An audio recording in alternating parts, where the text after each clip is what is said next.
จืดเลยบ่ได้สนใจนั่นนี่แหละพี่น้องเป็นห่วงบ่ได้เบิ่งหยังเลยแหละพี่น้องเอ้ยถือบัดรถแล่นไว้นะป้าโธ่เนาะขี่รถยังขี่ทางนี้น้องขี่ทางนี้แม่ขี่ทางนี้บ่ถึกเบื้องขี่ทางพี่โอเฮียบ่ได้เบิ่งรถเขาตำตายไปไอ้อยู่นำลังถ่ายคลิปไปขี่เบิ่งนี้บ่ต้องขี่ทางนี้บ่ถึกทางมีแต่เฮียหาลูกบานมาจึงแม่นทางนั้นน่ะบ่ถึกคันลูกบานแล้วไปทางนั้นไปทางน้องไป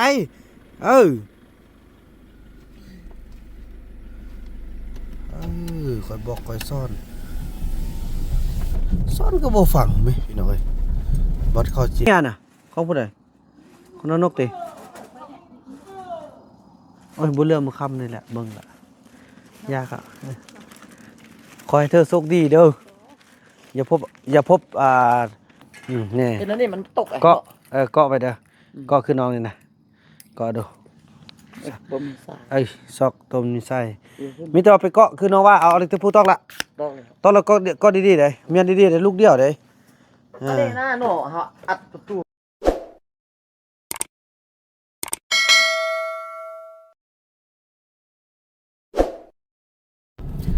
สบายดีครับผู้ชมเนาะคลิปนี้พี่น้อยก็เป็นคลิปที่บ่าวนำได้เดินทางมาร่วมกับสาวติ๊กและสาวนกเนาะในการซื้อเครื่องซื้อของต่างๆและวันนี้มาเห็นรถขี่รถทีพี่น้องคือมันจะเป็นพี่น้องเขาต้องเลือกเอารุ่นบางกันเนาะว่าซีเมนบอกเป็นห่วงแต่บ้านเราสิข้ามทางพี่น้องบัดแซงรถเนาะเอาบ่เห็นเอาแม่นแท้แม่นเอาเนาะแม่นให้คูณติบ่คูณเนาะโอ้ที่เพิ่งเก่งพี่น้อง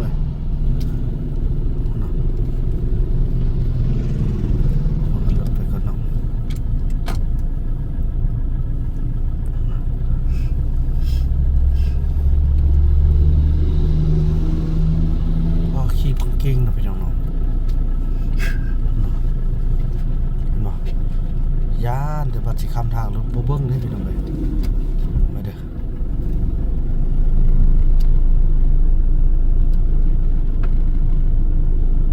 บัดเราข้ามทาง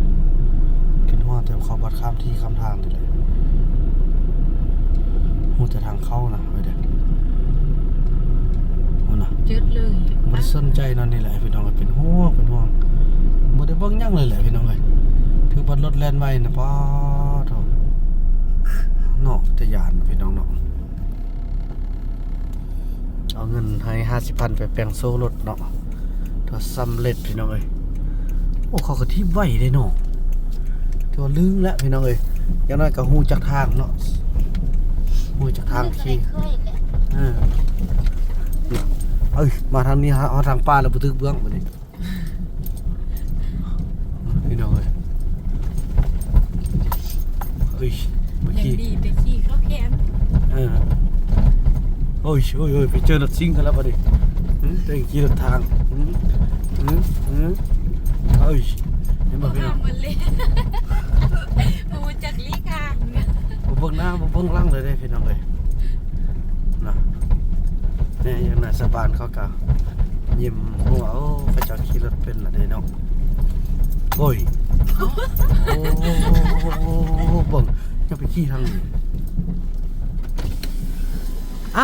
ขี่รถยังขี่ทางนี้น้องขี่ทางนี้แม่ขี่ทางนี้บ่ถึกเบื้องขี่ทางพี่โอ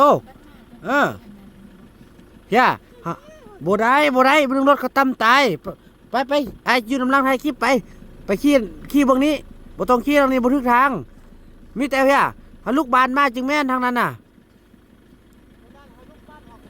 บ่ถึกคันลูกบานแล้วไปทางนั้นไปทางน้องไป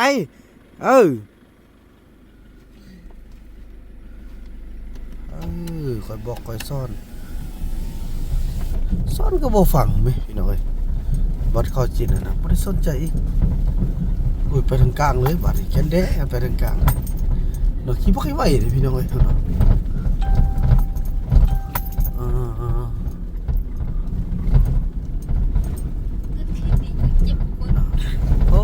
บ่ฟังเลยพี่น้องซ่อนบ่หุ่นเห็นบ่ความเขาจักว่าจังได๋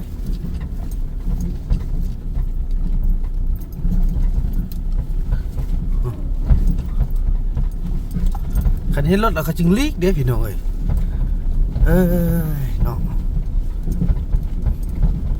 มันน่ะเขาก็หัวได้พี่น้อง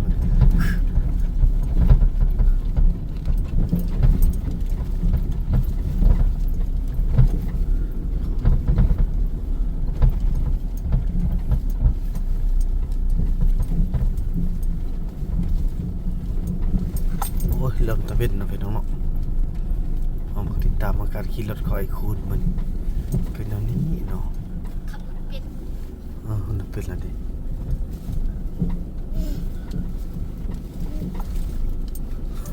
เรื่องกับหัวคอนได้คนนะเรื่องกับหัวนะ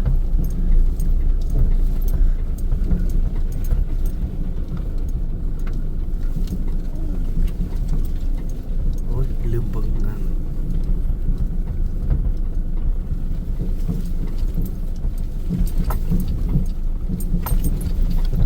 กลางเลยบาดที่นี่เขาหูยังหูลีกพี่น้องเลยวิวัฒน์พัฒนาการไปทะละน้อยโอ้ยไม่ยอม โอ้ย ซื้อตกบ่ สู้ตรงหนึ่ง คือเนี่ย คือเนี่ย สบายแต่ละคนก็เบิ่งกันยิ้มได้พี่น้องเลยโอ้สาวยุ้งเด้นะเนาะสาวยุ้งวาสนาบ่ฮอดไอ้เฟืองกับวาสนาบ่ฮอดกันไปคนละแนวคิดกันพี่น้องนะพนักก็เบิ่งกันยิ้มเด้พี่น้องเลย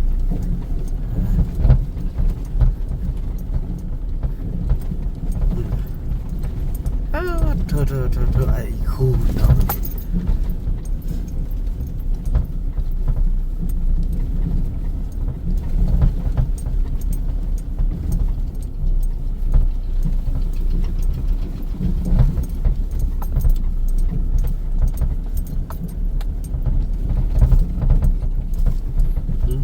เบรกดีอะเด้บาทนี่ฮะนะ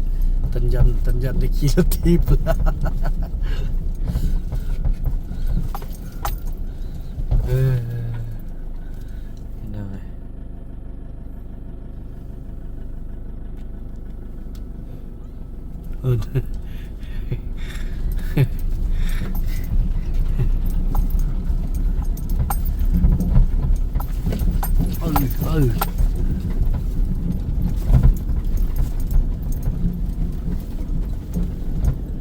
ได้ขึ้นพูดเลยมาได้ เนาะขึ้นพูดเช็ดมาได้เนาะ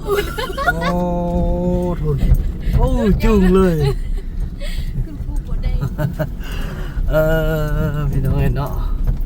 เอาไปก่อนเพิ่นกัน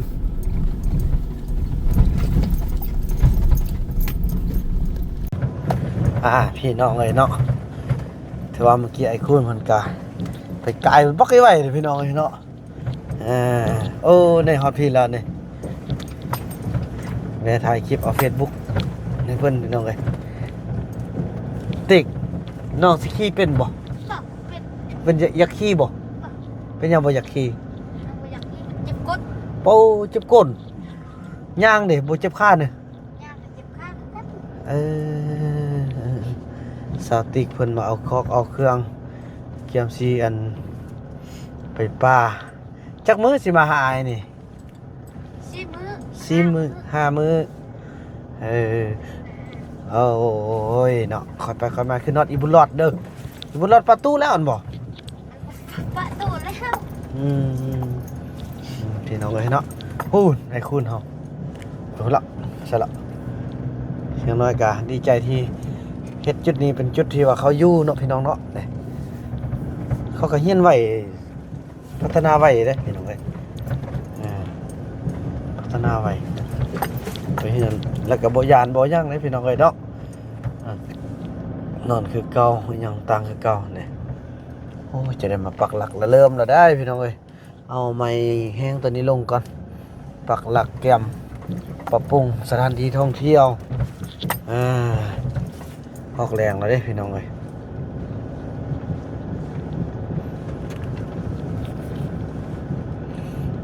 ซื้ออัน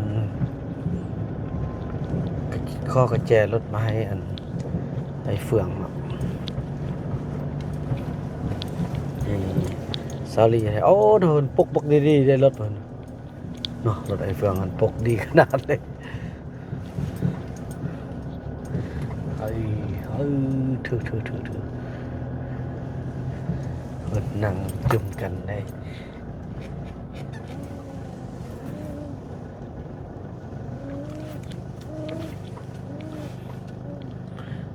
โอ้โธ่เด้อ เมาว่ะ เมาเนอะ เลือดเมา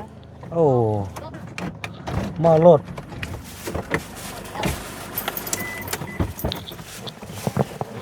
เออว่ะ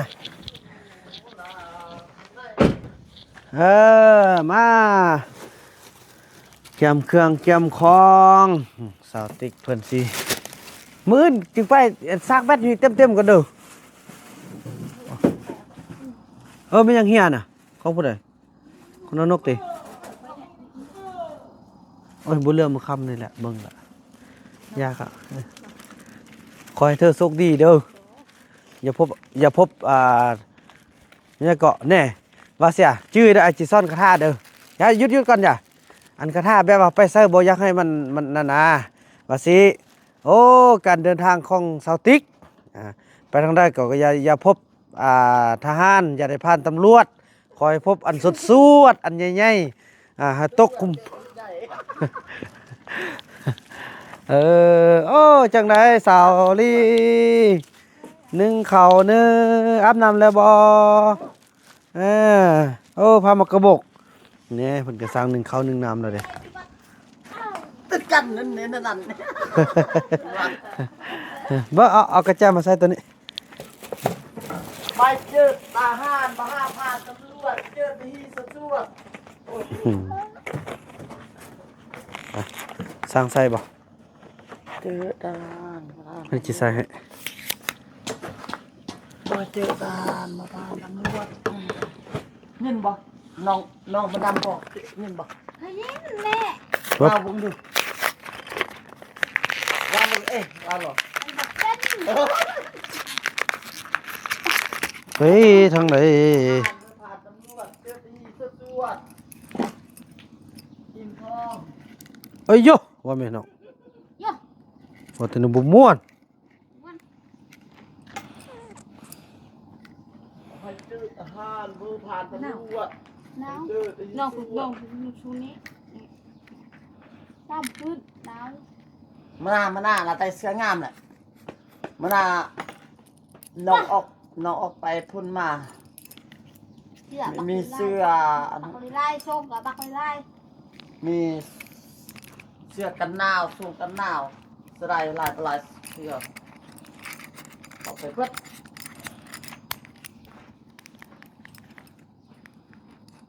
มาเสื้อกันหนาวเขาผ่านตำรวจเสื้อที่ตำรวจ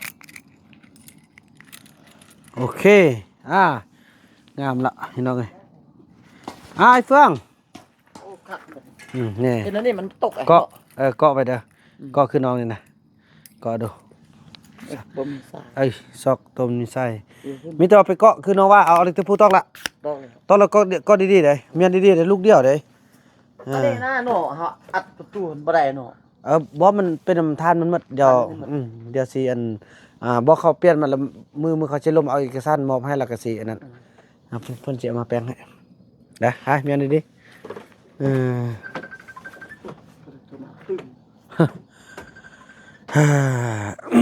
สาวติ๊กบ้านนี้นะ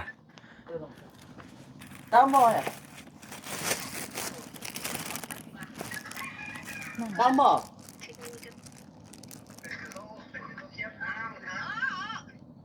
เห็นยังอ๋ออำตาแหบยัดน้องอำมันดัดแตงมือ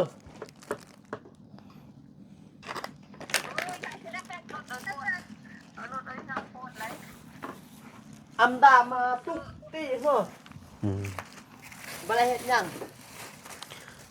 ไอ้เฟื่อง ว่าโป๊กอันนี้โป๊กมันนั่นอ้วยซะแหละโป๊กมันอ้วยพี่น้องเอ้ยซะเลยซะเนาะหลายคนก็สิบ่ฮู้หลายคนก็สิฮู้อันนี้มันรถเก่าของอาจารย์สักจึกเนาะพี่น้องเนาะนี่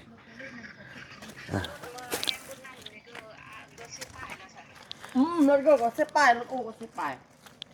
Ô, nó gửi đi. Đi nó gửi. อ่ะนั่นๆพี่น้องเอ้ยอ่ะคลิปนี้บ่าวนำขออนุญาตกล่าวคำว่าสบายดี